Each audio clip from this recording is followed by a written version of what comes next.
আসসালামু আলাইকুম। এখন আপনারা দেখবেন সংবাদ শিরোনাম। সৌদি আরব পৌঁছেছেন ৪১৯ জন। এবছর জন প্রতি বিমান ভাড়া কমেছে ১২,০০০ টাকা। ফ্লাইটের উদ্বোধন শেষে জানালেন প্রধানমন্ত্রী।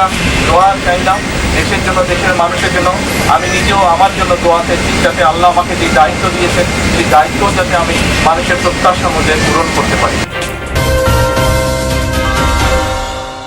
জ্বালানি তেল সংকটের বিরূপ প্রভাব স্থলবন্দরে। পরিবহন সংকটে আমদানি পণ্য পরিবহনে বিপাকে ব্যবসায়ীরা, বেড়েছে ট্রাকের ভাড়াও। বেশি তেল পাচ্ছে না, গাড়িরও কাইছে। তেল সংকটের কারণে গাড়ি কম আসতেছে। হরমুজ প্রণালী পুরোপুরি খুলে দিল ইরান। তেহরানকে ধন্যবাদ জানালেও নৌ অবরোধ প্রত্যাহার করেননি ট্রাম্প। ইতিবাচক প্রভাব পড়তে শুরু করেছে বিশ্ব অর্থনীতিতে। নওগাঁয় সরকারি খাদ্য গুদামে অবৈধভাবে ১৮০ টন চাল মজুদ। জানাজানির পর সরিয়ে নেওয়া হয় রাতের আধারে। ব্যবস্থা নেয়নি কর্তৃপক্ষ। কমান্ডারকে ফোন দিলাম যে আপনার আবেদন আসছে সুপারিশ সহ, যে আপনার চাল নিতে পারেন না, চাল নেওয়ার জন্য আপনি আবেদন সুপারিশ করছেন কিনা। উনি বললেন যে না, আমি তো কোনো সুপারিশ করি নাই। বৈধ না অবৈধ এটা আমি ঠিক বলতে পারছি না বর্তমানে, তবে কিছু চাল উদ্ধৃত মজুদ আছে, আমি জেনেছি।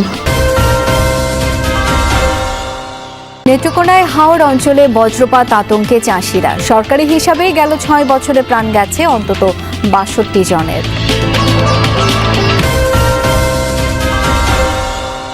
আসসালামু আলাইকুম। এখন দেখবেন সংবাদ বিস্তারিত।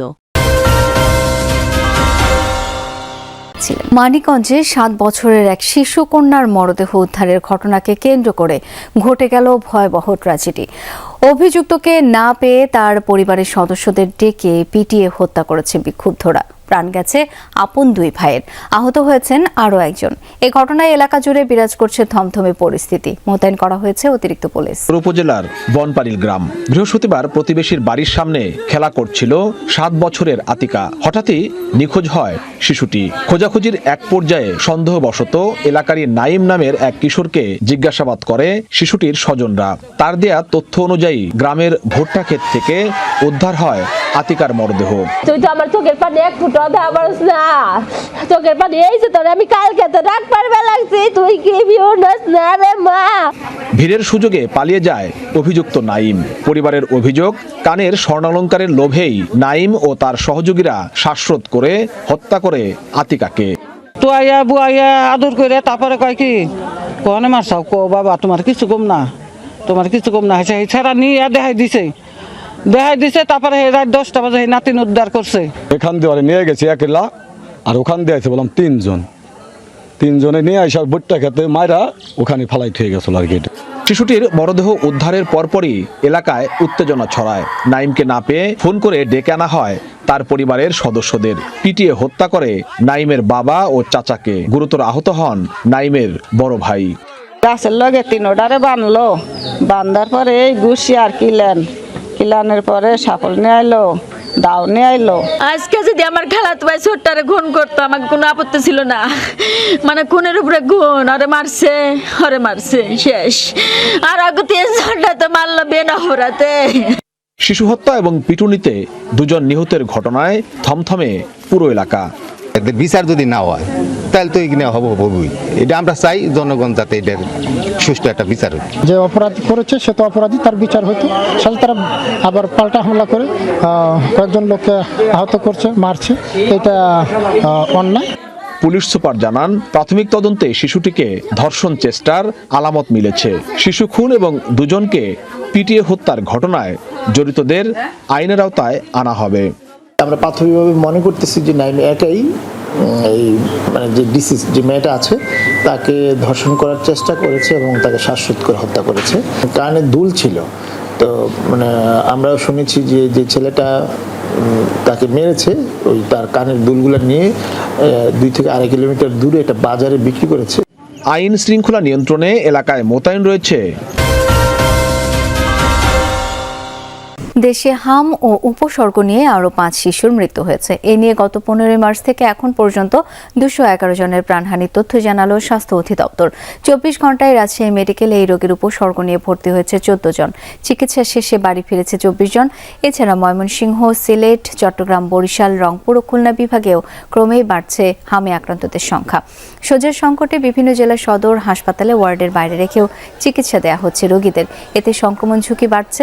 এদিকে দেশে 4 সিটি কর্পোরেশন এবং 30 উপজেলায় চলছে হামের বিশেষ টিকাদান কর্মসূচি। পটুয়াখালী মেডিকেল কলেজ হাসপাতাল মিলিয়ে 74 জন নতুন রোগী ভর্তি হয়েছে এবং এর মধ্যে বরিশাল শেরেবাংলা মেডিকেল কলেজ হাসপাতালেই ভর্তি হয়েছে 23 জন রোগী এবং এখানকার যারা চিকিৎসকরা আছেন তারা জানিয়েছেন যে একেবারেই যারা গুরুতর তাদেরকেই এই শেরেবাংলা মেডিকেল কলেজ হাসপাতালে নিয়ে আসা হচ্ছে এবং বেশ কয়েকজন রোগীর সাথে আমাদের কথা হয়েছে। আমরা বেশ কয়েকটি উদাহরণ এখানে পেয়েছি। স্থানীয়ভাবে চিকিৎসা নিয়েছে বা কোনো শিশু অসুস্থ হয়েছে, তাকে সদর হাসপাতালে চিকিৎসা দেওয়া হয়েছে। এরপর গুরুতর অবস্থায় ঢাকায় নেওয়া হয়েছে। ঢাকায় চিকিৎসা দেওয়ার পরে যখন সুস্থ হয়ে বাড়ি ফিরেছে, পরবর্তীতে তিনি আবারও অসুস্থ হয়েছেন। এর কারণ হিসেবে আসলে এখানকার যারা চিকিৎসকরা রয়েছেন, বিশেষজ্ঞ চিকিৎসকরা জানিয়েছেন যে যেসব শিশুরা টিকা পায়নি, অর্থাৎ টিকা না পাওয়ার কারণে তাদের যে রোগ প্রতিরোধ ক্ষমতা সেটি তৈরি না হওয়ার কারণেই কিন্তু তারা বারবার অসুস্থ হচ্ছেন। এবং বরিশাল শেরেবাংলা মেডিকেল কলেজ হাসপাতালে 4টি কক্ষ আইসোলেশন ইউনিট হিসেবে ব্যবহার করা হচ্ছে এবং প্রতিটি সিট। ছুটির দিনেও ফিলিং স্টেশনগুলোতে জ্বালানি সংকট।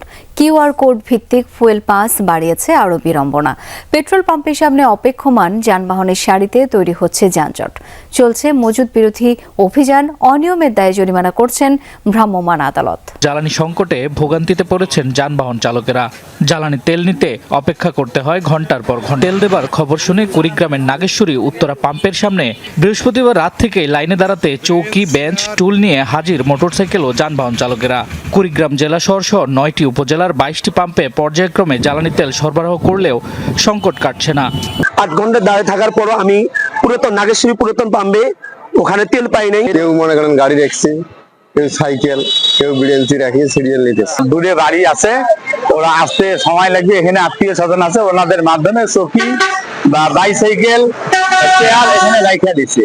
চাহিদার তুলনায় পেট্রোল ও অকটেনের সরবরাহ কম থাকায় রংপুর বিভাগের বহু পাম্প সাময়িকভাবে বন্ধ রাখা হয়েছে। চাহিদা অনুযায়ী মিলছে না ডিজেলও। জ্বালানি তেলের জন্য এক পাম্প থেকে আরেক পাম্পে প্রদাহের মধ্যে নো কার্ড নো ফুয়েল পদ্ধতিতে তেল নিচ্ছেন মোটরসাইকেল চালকেরা। জনপ্রতি 700 টাকা করে পেট্রোল ও অকটেন দেওয়া হচ্ছে।